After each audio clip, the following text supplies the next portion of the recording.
बनाकर हिंसा फैलाने की साजिश रचने वाले मास्टरमाइंड मोहम्मद रजा को एटीएस ने केरल से गिरफ्तार किया है। मोहम्मद रजा जिहाद के लिए उकसा रहा था और हिंदू नेताओं को निशाना बनाने की योजना बना रहा था।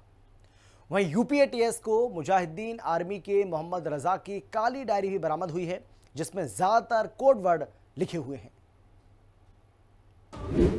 मुजाहिदीन आर्मी का कोड हिंदी खबर डी कोड, काली डायरी में के वाला काफिर कौन, एक किताब और जिहाद का बड़ा खेल।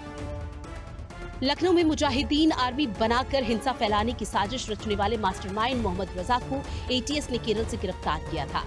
रजा युवाओं को जिहाद के लिए उकसा रहा था और हिंदू धार्मिक नेताओं को निशाना बनाने की योजना थी। यूपी एटीएस को मुजाहिदीन आर्मी के मास्टरमाइंड रजा की काली डायरी मिली है, जिसमें ज्यादातर कोडवर्ड में लिखे हुए हैं। यूपी एटीएस को काली डायरी में कई खुलासे करने वाले राज भी मिले।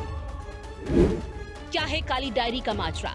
डायरी के हर पन्ने पर लिखा है अल्लाह। कुछ पन्नों पर अल्फाबेट में कोडवर्ड लिखे हुए हैं, KMHR अक्षरों से अलग कोडवर्ड। 7वें पन्ने पर लिखा कौम खतरे में है। 14वें पन्ने पर उर्दू में कागज चिपका हुआ है। जिहाद के लिए संख्या 127 लिखी है। ग्रुप के हर मेंबर को अलग नंबर दिया गया है। हथियार इकट्ठे करने के लिए दावत का इंतजाम कोडवर्ड। हिंदू धर्म गुरुओं के लिए के यानी काफिर कोडवर्ड का इस्तेमाल।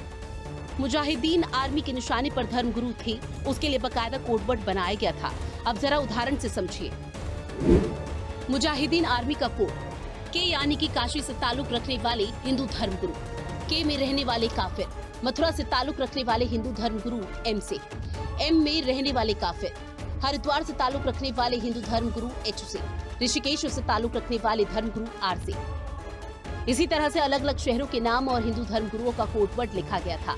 फिलहाल अभी ये हिंदू धर्मगुरु कौन है, ये पता अभी एटीएस को नहीं चल पाया। वहीं TNRFF और तबलीग तहरीक नाम के बने ग्रुपों में भी कट्टरपंथियों का जोड़ा गया था, जिनके माध्यम से अलग अलग शहरों में जिहाद के लिए युवकों को उकसाया जा रहा था। ग्रुप में जोड़ने के लिए जिहाद के लिए कुछ भी कर गुजरने का प्रमाण देना होता था। इन ग्रुपों से जुड़े कट्टरपंथियों के माध्यम से ही सरगना रजा के खाते में चंदे के रूप में रकम पहुंचाई जा रही थी, जिसे हिंसा के लिए उपयोग किए जाने की योजना थी। ऐसे में अब एटीएस को बड़ी सफलता मिली है, जिसमें कि मोहम्मद रजा की एक काली डायरी बरामद की है एटीएस ने, जिसमें कि अलग अलग कोड के आधार पर हिंदू धर्मों के गुरुओं को टारगेट किए जाने का काम बड़े स्तर पर मोहम्मद रजा के द्वारा किया जा रहा था।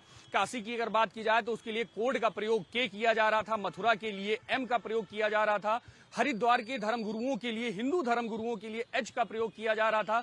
वहीं पर ऋषिकेश के धर्म गुरुओं के लिए, हिंदू धर्म गुरुओं के लिए आर कोड का प्रयोग करके लोगों को जिहाद के लिए बड़े स्तर पर भड़काने का काम मोहम्मद रजा के द्वारा किया जा रहा था, जिसमें कि डायरी मिलने के बाद बड़े स्तर पर खुलासे हुए हैं, जिसमें कि अभी तक की व्हाट्सएप ग्रुप की बात आ रही थी, जिसमें कि बड़े स्तर पर लड़कियों को साथ जोड़े जाने का काम मोहम्मद रजा अपने स्तर पर कर रहा था, जिससे कि उनको जिहाद के लिए उत्साया जा सके।